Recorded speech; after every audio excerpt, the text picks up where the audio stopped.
Hi hello welcome to free டே. இன்றைக்கு வந்து நம்ம என்ன செய்ய போகிறோம்னா வீட்டிலேயே இலகுவான முறையில் சுவையான ஐஸ்கிரீம் எப்படி செய்ய பார்க்கணும். இதுக்கு என்னென்ன தேவைன்னு சொன்னால் சீனி, பசுப்பால், கோதுமை மாவு, தேங்காய் பால், இது 4 தான் நம்மளுக்கு தேவை. சிம்பிள் ஸ்டெப், சின்ன அழகாக செய்யலாம். வாங்க எப்படி செய்ய பார்ப்போம். பாத்திரம் நல்லா கொதிச்சு சூடானதுக்கு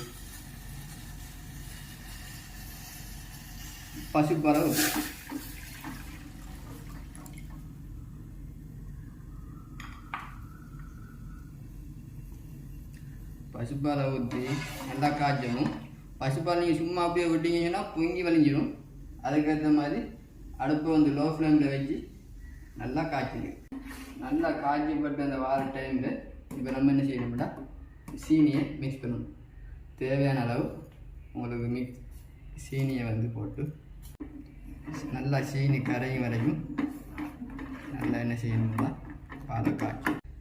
இப்போ வந்து பால் வந்து நல்லா காய்ச்சிப்பட்டிக்கு சரியா. இப்போ அடுத்து நம்ம என்ன செய்யணும்னா எடுத்து வச்ச தேங்காய் பால் தானே, தேங்காய் பாலுக்குள்ளே ஒரு 2 டீஸ்பூன் மாவு, 2 டீஸ்பூன் மாவு என்ன செய்யணும்னா மிக்ஸ் பண்ணணும். இந்த 2 டீஸ்பூன் மாவை நல்லா மிக்ஸ் பண்ணணும். கோதுமை மாவு வேறு மாவு மிக்ஸ் பண்ணிட வேணாம். மிக்ஸ் பண்ணதை நல்லா அழகாக மிக்ஸ் பண்ணணும். தேங்காய்பாலோட மாவை மிக்ஸ் பண்ணதை பசுப்பாலோட ஊற்றி மிக்ஸ் பண்ணிக்கும். இப்போ இதை நல்லா என்ன செய்யணும்னா நல்லா திக்காக வர அளவுக்கு இதை என்ன செய்யணும், நம்ம வந்து காய்ச்சி எடுக்கணும்.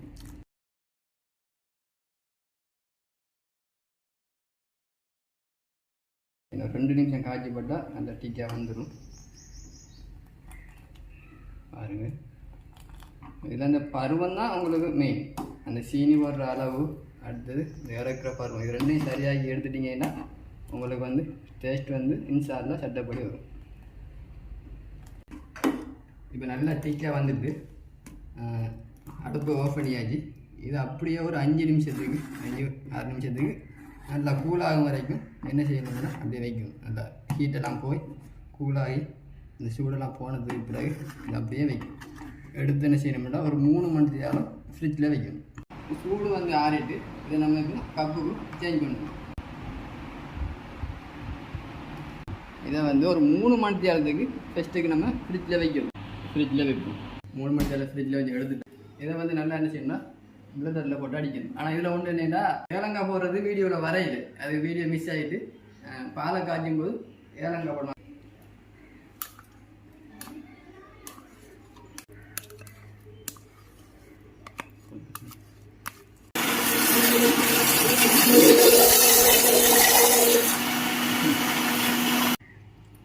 அழகா மேலே நான் வந்து பாதாம் போட்டிருக்கேன். உங்களுக்கு என்ன தேவையோ அதுக்குரிய மாதிரி போட்டுக்கொள்ளலாம், இல்லை போடாமலும் செய்யலாம், அதில் குழப்பம் இல்லை.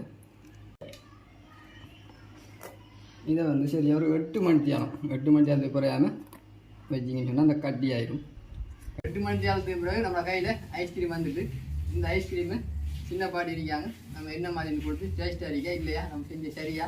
இந்த ஐஸ்கிரீம் வந்து சின்ன பாட்டி தான் மிச்சம் பிடிச்ச ஒரு சாப்பாடு கொடுத்து பார்ப்போம்.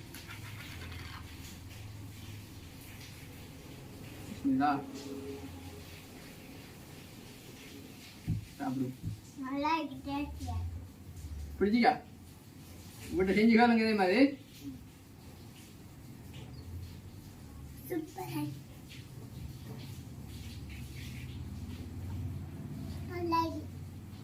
சரி, நம்ம செஞ்சது சக்சஸ். இந்த பாட்டிக்கு பிடிச்சிருக்கு, நம்மளும் சாப்பிட்டு பார்ப்போம். உண்மையிலே நல்லா இருக்கு, சீரியஸாக நல்லா இருக்கு. நீங்களும் வீட்டில் ட்ரை பண்ணி பாருங்கள். இன்ஷா அல்லாஹ் இன்னொரு வீடியோவில் சந்திப்போம். அஸ்ஸலாமு அலைக்கும்.